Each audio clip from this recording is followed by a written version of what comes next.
मोर मोरनी में का गोठियाओ रे, कि लिख लाए हो पाती ऐसन पढ़ के तेला सुनाओ रे, लिख लाए हो पाती ऐसन पढ़ के तेला सुनाओ रे, भर भर जाते नयन संगी मैं नाही पढ़ पाओ रे, अरे अपन जीव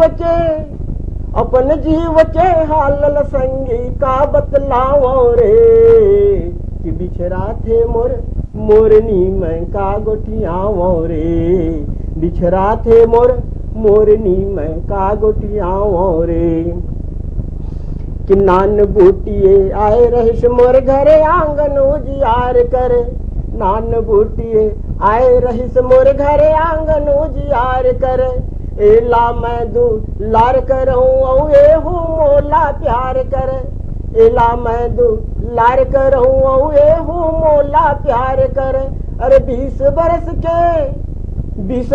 के प्रेम के गांठी कैसे छोड़ाओ रे, बिछरा थे मोर मोरनी में का गोठियाओ रे।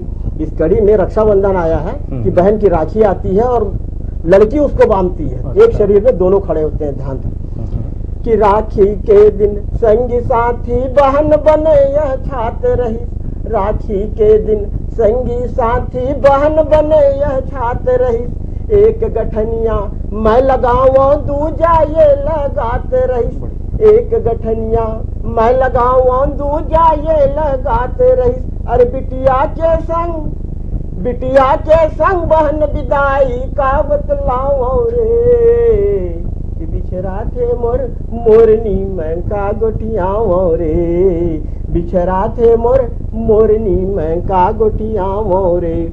अंतिम कड़ी है कि जहाँ भी जाए अड़बड़ सुख पा हमार दुआ तोर साथ रे, जहाँ भी जाए अड़बड़ सुख पा हमार दुआ तोर साथ रे, सुख शांति तोर डेरा विराजे ऊंच रहे तोर माथ रे, अरे काका तोला देह डालो मैं काला बचाओ रे, कि बिछरा थे मोर मोरनी में का गोठियाओ रे, बिछरा थे मोर मोरनी में का गोठियाओ रे, बिछरा थे मोर मोरनी में का गोठियाओ रे। बेटी की विदाई को लेकर, रक्षाबंधन को लेकर आपने बढ़िया मार्मिक प्रस्तुति की है, लेकिन हम ये जानना चाहेंगे वर्मा जी यहाँ पर कि एक साहित्यकार समाज में जागृति लाने की भी चेष्टा करता है, उसका एक उद्देश्य होता है लेखन का। ये जो हमारी कुसंस्कृति एक नशा है हमारे यहाँ, उसको लेकर के आपने कोई रचना की है, कोई संदेश लिखा होगा, वो आप 2 लाइन में अगर बताना चाहें तो स्वागत है आपका। स्वागत है मिश्रा जी। मैं इस क्षेत्र में बहुत कुछ बोलना चाहता था, समय सीमा सीमित है, कि दूर हो जा मदिरालय से समझ ले प्यारे राज, दूर हो जा मदिरालय से समझ ले प्यारे राज, रंग बिरंगे बोतल भीतर बैठा है यमराज। बहुत बढ़िया, बहुत सुंदर। सार बात ये है कि जब कोई रचनाकार रचना करता है तो उसकी रचना का उद्देश्य तभी सार्थक होती है जब उसे श्रोता ग्राह्य कर लें, पाठक पढ़ लें। आप जब रचना पाठ करते हैं उस समय क्या अपेक्षा करते हैं श्रोताओं से, या श्रोताओं की अपेक्षाओं को आप कैसे पूरा कर पाते हैं? मैं ही नहीं, जो भी रचनाकार होता है वो अपने हृदय के भावों को शब्द कलम के माध्यम से एक एक बूंद शब्द के रूप में पिरोता है। बहुत सशक्त मेहनत करता है। माँ वीणा वादनी की कठिन उपासना है, और किसी की रहे ना रहे इसकी जानकारी तो मुझे नहीं है, पर मैं अपने मेहनत की रॉयल्टी हर किसी से चाहता हूँ। अच्छा। जब जब मैं मंच में खड़े होता हूँ तो मेरी ये चाहत होती है कि मेरी वो रॉयल्टी, वाह वाही, ताली की गड़गड़ाहट, ये जब मेरे कानों पर पहुंचती है तो मुझे ऐसा लगता है कि मैं जो मेहनत किया, जो मैंने संघर्ष किया, मेरे को पूरी की पूरी रॉयल्टी मिली। और जब मेरी कलम जब चलती है और पाठकों का प्रतिक्रियाएं जब मुझ पर आती है, मेरी रचना का सही मायने में जो अध्ययन होता है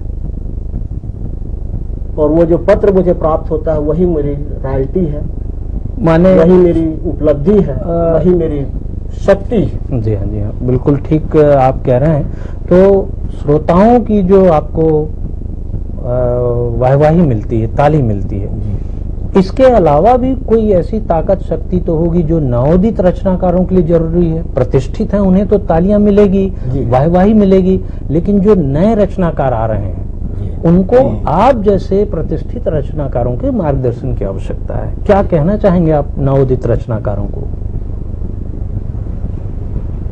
नवोदित रचनाकारों से मैं ये कहना चाहता हूं कि कठोर कर्म की गर्मी आगे कठिन वक्त पिघलता है।